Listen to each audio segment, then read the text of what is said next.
So the next chapter is cost of capital. The first LOS is explain top down and bottom up factors that impact the cost of capital. So first one is a top down approach. It is based on external or macro factors. The first one is the capital availability. Developed economics with ample of capital will have cost of capital will be lower. Say developed countries like US, European countries will have cost of capital will be lower. Suppose let's say they will have 2 to 3% interest on their loans as compared to developing countries like India, China, and many other Asian countries. There, the cost of capitals will be higher. Some less developed countries, some less developed countries like the African countries or like the Afghanistan or the Middle East countries, they lack corporate debt market. Like they don't have the debt market. Small business have to rely on NBFCs or the local loan provider where the interest rates are very much high. It can range from 18% to 26%. Or peer-to-peer lending system which is unregulated. A peer-to-peer lending system means like a one person giving loan to the another person. The next one is the market conditions. Factors like interest rates, inflation, state of economy.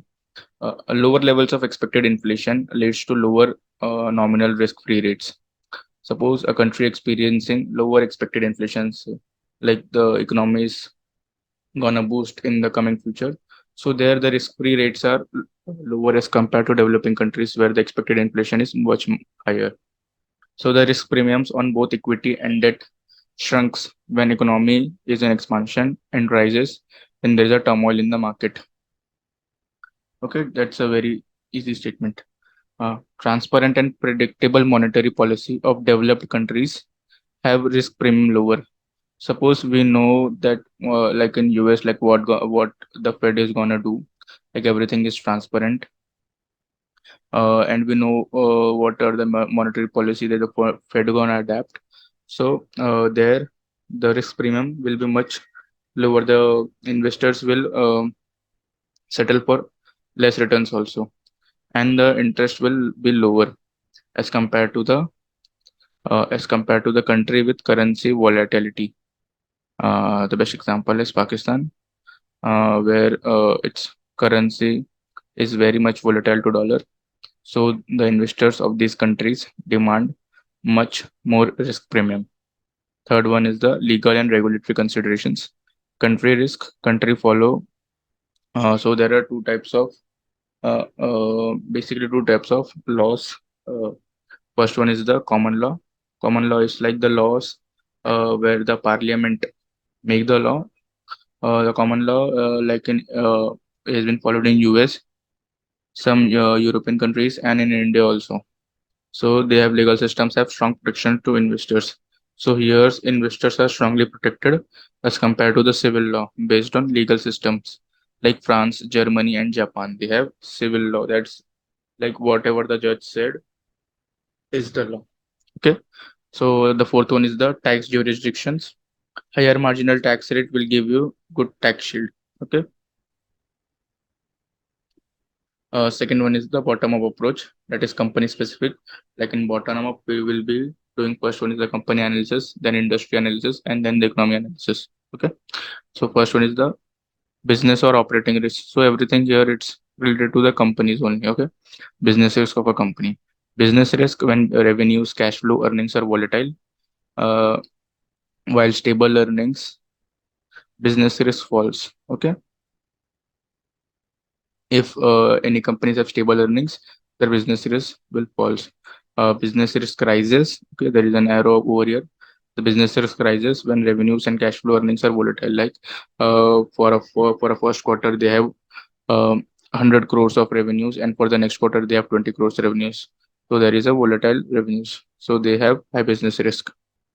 Companies generating most of their revenues from few customers, so there will be much more risk. It's called customer concentrations.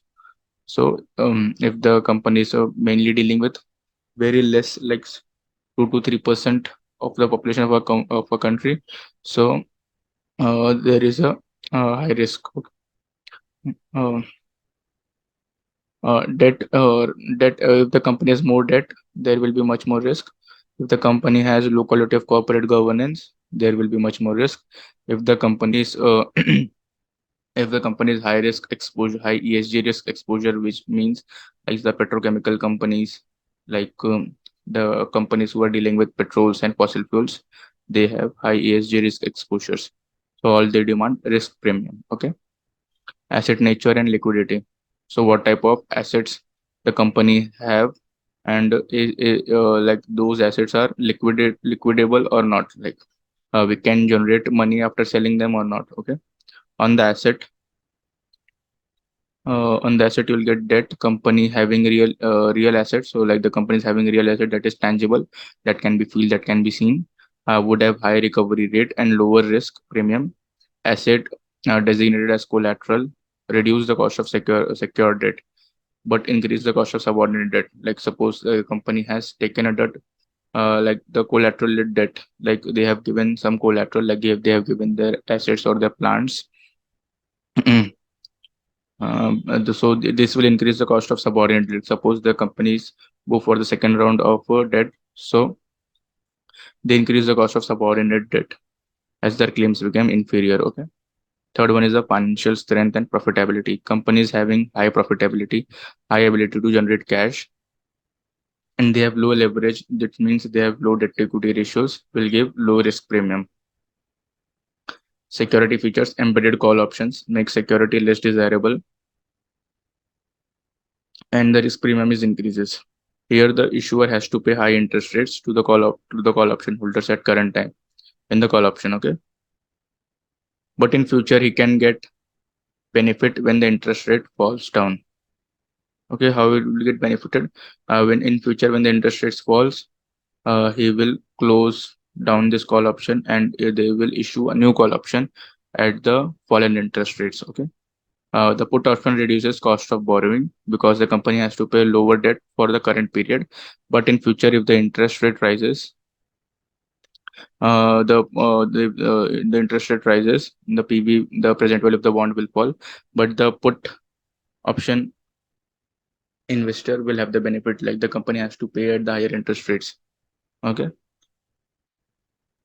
so they have a higher reference at they have to refinance at higher interest rates. Okay, cumulative preferred stock demands less return because he will get all the dividends which a non-cumulative stocks owners will not get. Okay, equity holders who has dual class voting rights have low cost of capital to those who have inferior voting rights. That's the basic statements. Okay, so LOS based compare methods used to estimates KD, that is cost of debt. Public traded debt, like how we gonna estimates the KD of a company. So first one is the first method is the public traded debt, like a YTM of the longest maturity. Straight bond will generally the best estimate of the KD. If the bond is illiquid, then its KD will not be appropriate. So we can use the shorter maturity bond who is more liquid. So we can use this as it we can use its peers KD to enhance our KD. Suppose there is a company X for which we have to find the cost of debt. Okay, so we'll find a similar company which is publicly traded, because for the public traded company we can get all the details.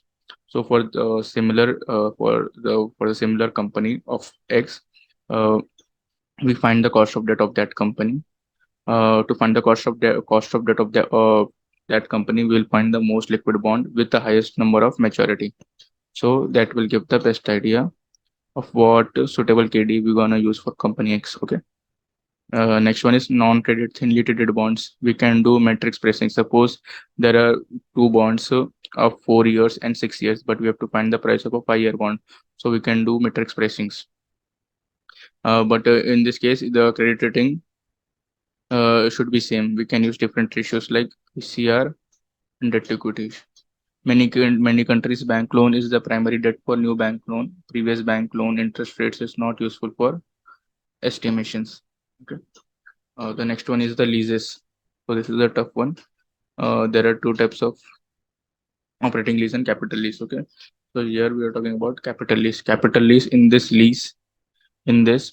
a lessee means the owner of the asset, rent out its asset for rents. So the lessee rent out its assets for rent. So this is the equation.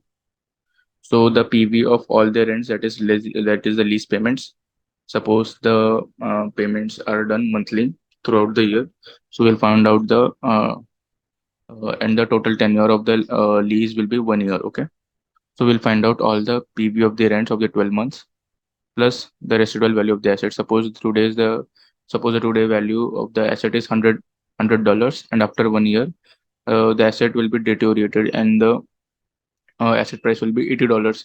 So we'll take the PV of that also, which will be equal to fair value of leased asset, that is today's market value of the asset plus the initial deposit that the lessor has given to us. Okay. In this equation, we will calculate the IRR. So using a cash flow method or using the second layer of the calci, we can find the IRR. Okay. This IRR is known as RIIL, that is the rate implicit in the lease. So when finance lease are not disclosed, then we can use IBR, incremental borrowing rate. Incremental borrowing rate. Here the lessee receives interest which is equals to lease payments. Okay. So first we're gonna go to find how to calculate the RIIL. Okay. So there is a 15-year contract, annual payments 10 million. Okay. So this is the 10 million payments. Okay. And there's a 15-year contract. So the residual value of the asset is 30 million. So here the residual value of the asset is 30 million. Fair value of the asset is 120 million. So this is the fair value total. Okay. The fair value of the asset is 120 million plus deposit is 1 plus 5 million. So the current value of the asset is 120 million and plus the 5 million the depositor has given. So that the present value is 125 million. What is the future value? So the future value is for 15 years. We're gonna 10 million as payment. That is more than 150 million. So we'll put PV as 125 and FV and future value as 30 million because that is the residual value of the assets. And we're gonna calculate I by Y, which is equals to 4.28%. So that is the RIIL. Okay. Next one is the international considerations for foreign borrowers. There should be extra risk premium, that is CRP, country risk premium. CRP determined on country's economic condition, exchange rate, market developed. Okay. For calculation of CRP, benchmark country is chosen. Example, USA has a low risk of default. Here we can calculate the CRP by the difference in their medium interest rate of two countries.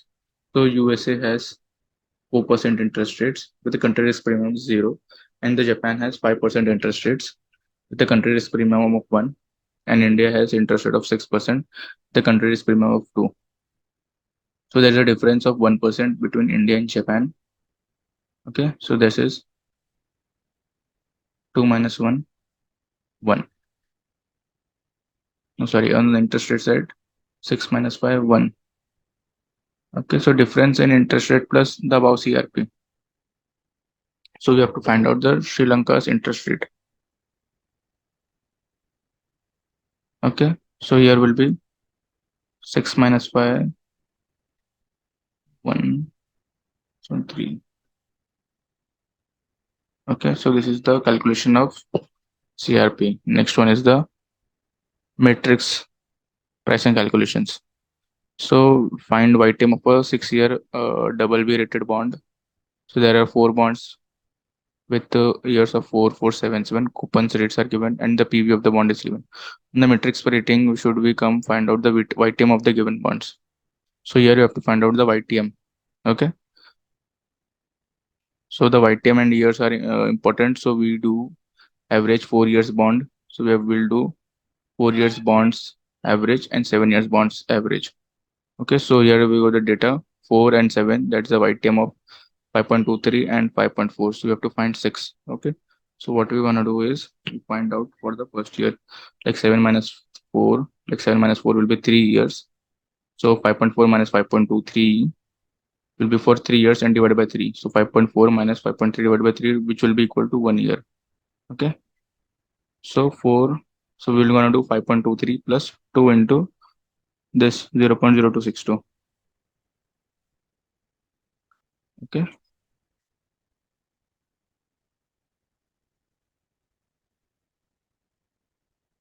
so that's the answer of 5.3833.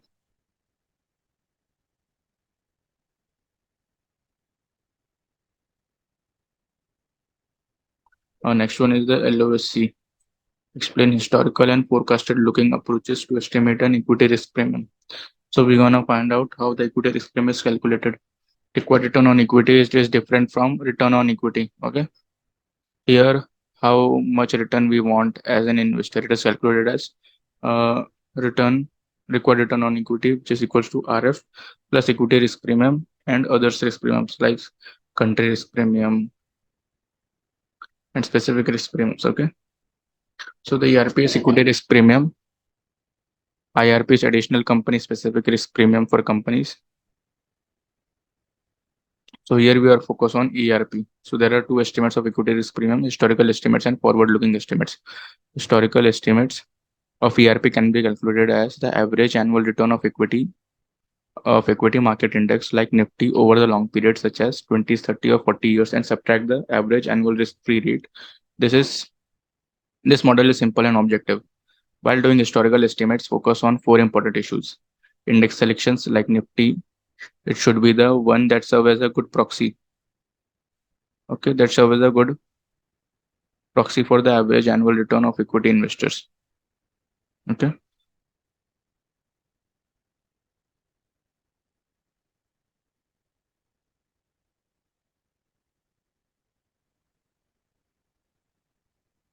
good proxy for market portfolio.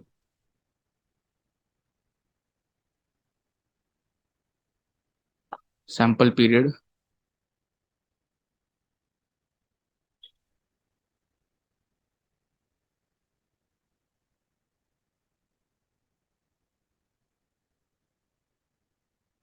Okay, period should be large to cover multiple business cycles and different market conditions. Standard error should be lower. Geometric mean is preferred, but both arithmetic, arithmetic mean and geometric mean can be used. Okay, it is simple mean and geometric mean can be used. Risk-free rate proxy. One can use short-term T-bill as a proxy for true risk-free rate, not include reinvestment risk, but as we are calculating the equity return over long periods of time, so some analysts prefer long-term bonds as proxies for the risk-free rate. Weakness of historical approach is that they assume mean and variance of the returns are constant over time, but that is not true. It is low in economic expansion and high in recession. Another concern is that they suffer from survivorship bias. Okay. Second one is the forward-looking estimates. It uses current information and expectations of of economy and other financial variables. They do not have survivorship bias issues. Three categories for forward-looking estimates. First one is the survey-based estimates. Second one is DDM estimates, and third one is the microeconomic modeling. First one is the survey estimates. Here, opinions of experts are taken to estimate the equity risk premium. These opinions of ERP are generally higher for developing countries because developing countries, the investor wants more return as compared to developed countries. Okay, so the weakness of this estimates is surveys are tends to be biased over recent market returns. Suppose recently market has given 14 to 15% returns annually, so there will be a bias for future predictions. Second method is DDM, constant growth model, that is GGM is popular in forward-looking bias estimates. It is a return equals to dividend yield plus growth. That is D1 by P0 plus G. Here GGM assumes that constant dividend growth. If it is not hold true, then the analyst should incorporate the relevant expectations of the market. For developing countries, growth is in three stages: high, moderate, and mature. At each stage, market will be different, and we can estimate the PV of each stage using DCF. So the current index value of Nifty, which will be the present value of stage one, and the present value of stage two, and the present value of stage three. So we'll find out the IRR of above the equations and subtract the RF to get the ERP. Okay. The third one is the macroeconomic model. Here we are gonna use um, Kroner model to decompose the CGY, that is constant growth yield, the capital gain yield, percentage increase in stock prices over the period of time. Say stock prices rises from 70 to 100 in 1 year. So for what reasons the stock prices has increased? Okay, the CGY has four components. That is price to earning ratio. It is change in price to earning ratio over the period, expected inflation over the period, real economic growth, and fourth one is the delta S, which is change in the shares outstanding. So the return on equity is dividend yield plus capital gain yield. That is the growth. So we wanna find for growth. So the growth depends upon price to earning ratio, interest rate, real GDP growth, and change in shares outstanding. So the ERP, which is equal to dividend yield plus change in price to earning ratio plus interest rate plus uh, GDP growth rate plus change in shares outstanding minus RF. So that is the formula of ERP.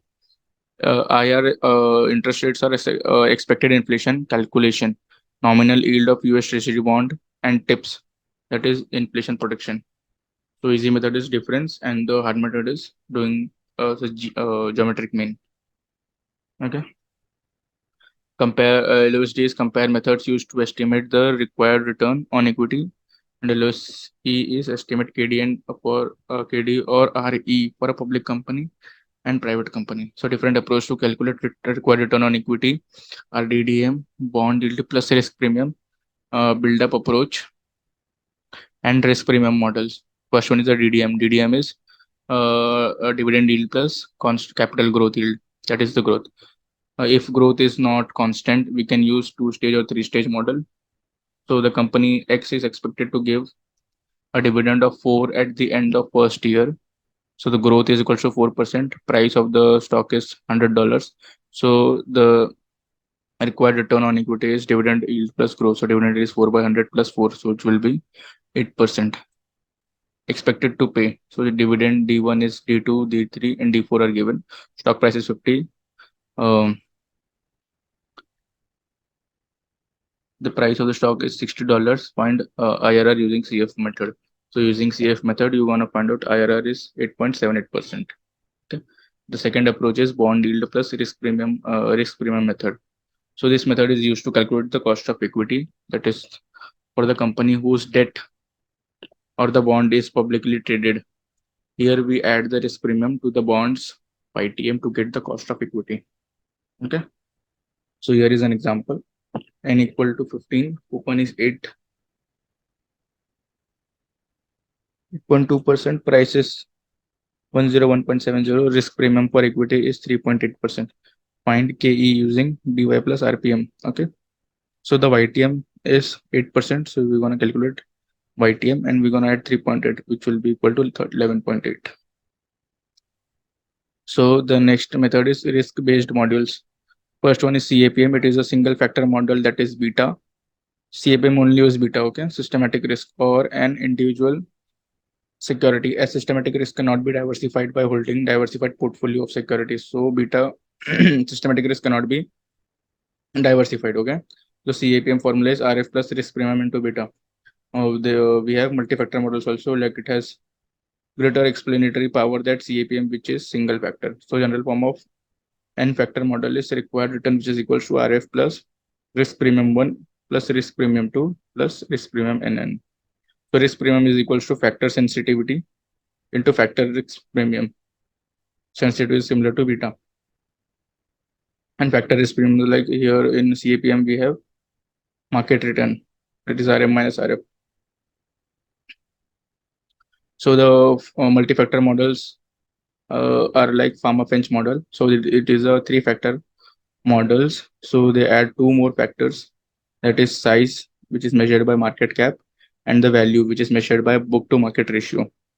So the formula will be return on equity, which is equals to RF plus beta into ERP plus beta into SMB plus beta into RB is from the CAPM only. And this is for the size into sensitive. And third one is the book to market ratio into sensitivity of it. Okay. So size premium is is average difference in returns over large and small cap portfolios. And what is value premium? That is HML. That is average difference in returns of high book to market portfolio over low to book market portfolio. Okay. So second was the three factor pharma bench, and we have also five factor pharma bench model. So here we're gonna add two additional factors, that is profitability and investment factor. So the profitability investment factors will be gonna look like this. This RF plus, that is beta into ERP, which is of CAPM, and the size and book to market value ratio is from the three factors models, and we're gonna add beta 4 into profitability plus beta into investment.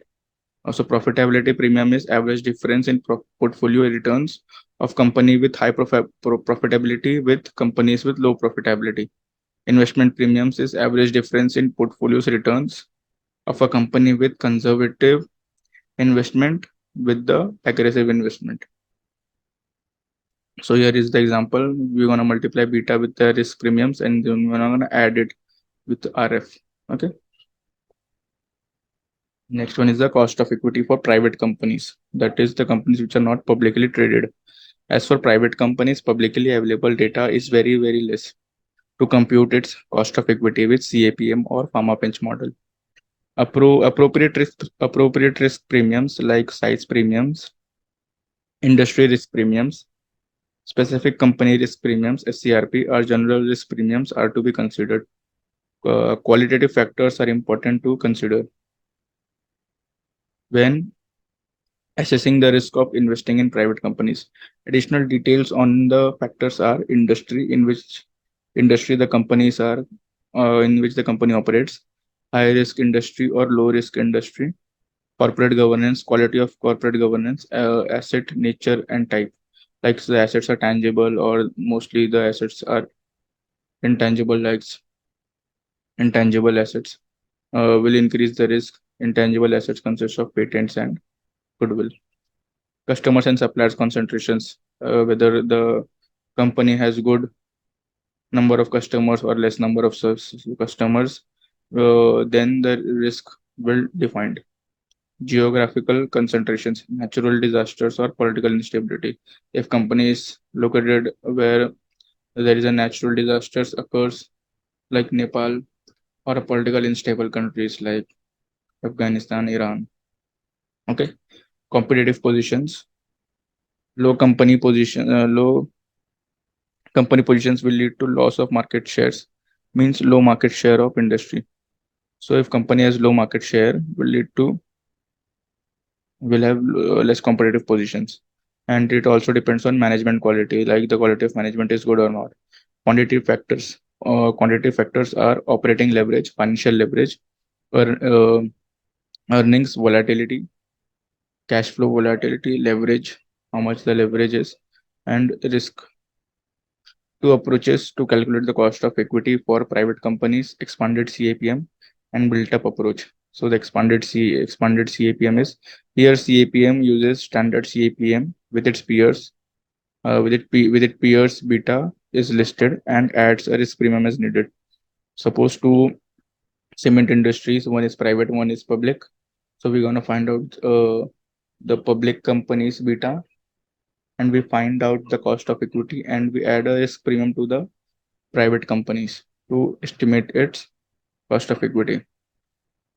Okay, so here what we have done is return of that cement industry, which is equals to RF plus beta of the company of the cement company, which is publicly traded, plus SP, IP, and SCRP. SCRP specific company risk premium. Okay. Built up approaches, most common method for private companies to calculate their cost of equities. Here beta is not considered because calculation of beta for private company is not available. So the formula is return on equity which is equals to RF plus ERP plus SP plus IP plus SCRP. Okay. So here they have not taken the beta. Yeah. Next one is the international consideration. CAPM works well for developed countries that are unique risk in emerging markets. So we will demand additional risk premium for emerging markets. Two modes: one is country spread model, and second one is a country risk rating model. Country spread model, here country's risk premium is added to the ERP of the developed economy. So ERP of developed, say 2%, and we're gonna add the country risk premium into its sensitivity. So we're gonna get the ERP of emerging market. So the sensitivity is similar to beta exposure of the company to local economy. So the calculation of CRP, country risk premium, we can use the difference of yield of sovereign bonds of developed and developing market to calculate the CRP. But bonds has less volatility as compared to equity.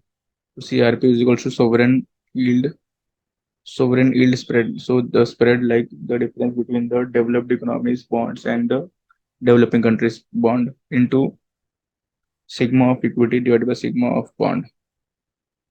So the sigma of equity by sigma of bond, which is equal to the ratio of standard deviation of country equity to bond markets. So, okay, the ratio of SD of country's equity to bond market. Extended CAPM for companies operating globally. Several approaches can be used, like global CAPM or international CAPM, and countries spread and risk rating modules.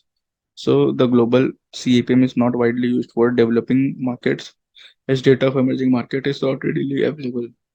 And which risk factors should be considered? GACAPM uses global market index like MSCI, World Index, or FTSE. All World Index to estimates ERP. There are low correlations between developed and emerging markets, like different economic cycles, currency risk, political systems, and industry composition. So beta can be low or negative. So second factors representing the local market is considered, like local market index like Nifty 50. ICPM is a two-factor model. One is global market risk, that is the risk associated with investing in different country, and second is country risk premium, that is risk associated with currency fluctuations. So return is RF plus beta 1, Nifty return plus beta 2 into the currency return. Okay. So the first factor captures company's relationship with local economy to global economy. Lower beta means lower integration with the global. The second factor is sensitivity to companies' cash flow to changes in local currency exchange rate. So that's the chapter where it ends. Okay.